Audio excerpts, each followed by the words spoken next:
నమస్తే అండి, ఎట్టున్నారు? బాగున్నారా అంతా?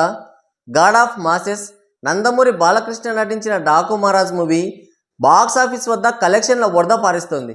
ఇంత తీవ్రమైన పోటీలను సోలో రిలీజ్ రికార్డ్స్ పెడుతూ దూసుకుపోతుంది. దెబ్బకి బాలయ్యకి 4th బ్లాక్ బస్టర్ కూడా కన్ఫర్మ్ అయిపోయింది. ఏజ్కి తగ్గ క్యారెక్టర్లు వేస్తూ డిఫరెంట్ కంటెంట్తో కొడుతున్నాడు బాక్స్ ఆఫీస్ని. ఎప్పటికప్పుడు డిఫరెంట్ క్యారెక్టర్స్తో ఆడియన్స్ని మెస్మరైజ్ చేస్తున్నాడు. గ్లోబల్ లయన్ వైల్డ్ యానిమల్గా మారి బాక్స్ ఆఫీస్ని వేటాడుతుందా అన్నట్టుంది పరిస్థితి. వరుస విజయాలతో హ్యాట్రిక్ సాధించాడు. వరుసగా 3 సార్లు 100 కోట్లకి పైగా కలెక్షన్స్ రాబట్టి బాక్స్ ఆఫీస్ని తుక్కురేగొట్టాడు. అయితే గత సినిమాల కలెక్షన్లు ఒక లెక్క, ఇప్పుడు ఒక లెక్క అన్నట్టుంది పరిస్థితి. గత సినిమాల లైఫ్ టైం రికార్డ్స్ని కేవలం ఫస్ట్ వీకెండ్లోనే వరుస పెట్టి లేపుకుంటూ వెళ్ళిపోతున్నాడు.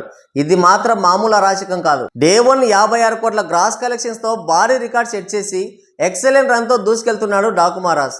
ప్రజెంట్ బాలయ్య పీక్ స్టేజ్లో ఉన్నాడు. ఇప్పుడున్న సిచ్యువేషన్ని బట్టి చూస్తే రాబోయే పాన్ ఇండియా ఫిలిం అఖండ 2తో వరల్డ్ వైడ్గా భారీ రికార్డ్ సెట్ చేసేలా ఉన్నాడు.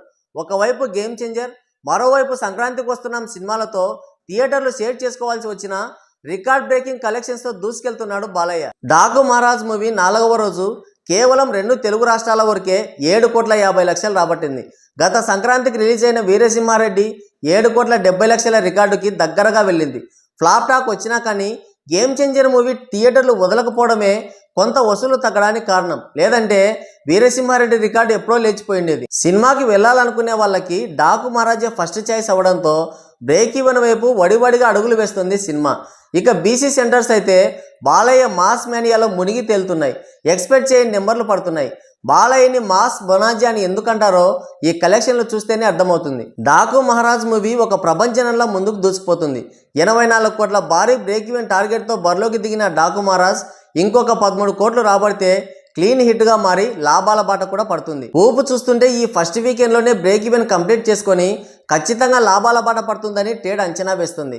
బాలయ్యకి 4th బ్లాక్ బస్టర్ రావడమే కాదు, ఖచ్చితంగా ఈసారి బాలయ్య 100 కోట్ల షేర్ చూడబోతున్నాడు. ఇక ఓవర్సీస్లో $2 మిలియన్ రాబట్టింది. ఇక కర్ణాటకలో కూడా 5 కోట్ల వరకు షేర్ రాబట్టింది. మొత్తానికి 4 రోజుల్లోనే 105 కోట్ల గ్రాస్ కలెక్షన్స్ రాబట్టింది. ఇప్పుడు ప్రజెంట్ ఉన్న డాకు జోరుని చూస్తుంటే లాంగ్ రన్లో ఖచ్చితంగా 200 కోట్ల గ్రాస్ కలెక్షన్స్ రాబట్టే అవకాశమే కనిపిస్తుంది. నిజంగా అదే జరిగితే ఇక విధ్వంసమే. ఇన్ని రోజులు బాలయ్యకి 100 కోట్ల షేర్ బొమ్మ ఒకటి లేదు, 200 కోట్ల బొమ్మ ఒకటి లేదని మొరిగిన వాళ్ళకి ఇదొక చెంపపెట్టులా అవుతుంది. మరి డాకు మహారాజ్ మూవీ లాంగ్ రన్లో ఎన్ని కోట్లు రాబడుతుందని మీరు అనుకుంటున్నారు? కింద కామెంట్ చేయండి. ఇంతసేపు వీడియో చూశారంటే సాహసం అనే చెప్పొచ్చు. నచ్చితే ఒక లైక్ వేసుకోండి, వీలైతే సబ్స్క్రైబ్ చేసుకొని నాకు సపోర్ట్ చేయండి. Thank you.